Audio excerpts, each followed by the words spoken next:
of being a revert is that I've lived without Islam and I've lived with Islam.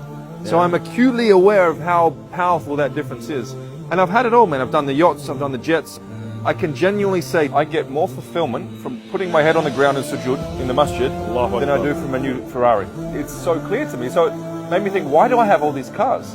In the last 6 months, I've sold 2 Ferraris. I sold my AMG, sold my jet ski, sold one of my drift cars. I sold most of my watches. I had over $1 million in watches. I've sold most of them because I wasn't wearing them. When you realize there's greater fulfillment from reading about our faith, from talking to brothers about the faith, and from knowing that I'm living as humans are meant to live, you don't need all the stuff. Don't get me wrong, having enough means to look after your people is real.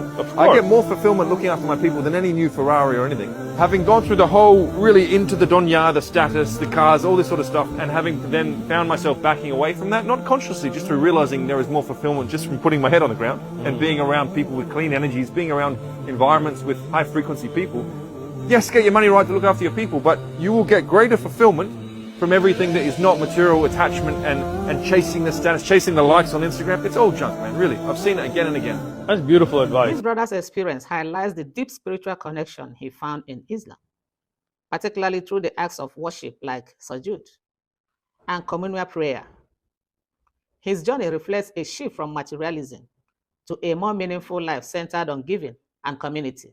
The realization that excess possessions are unnecessary aligns with Islamic teachings on moderation and charity.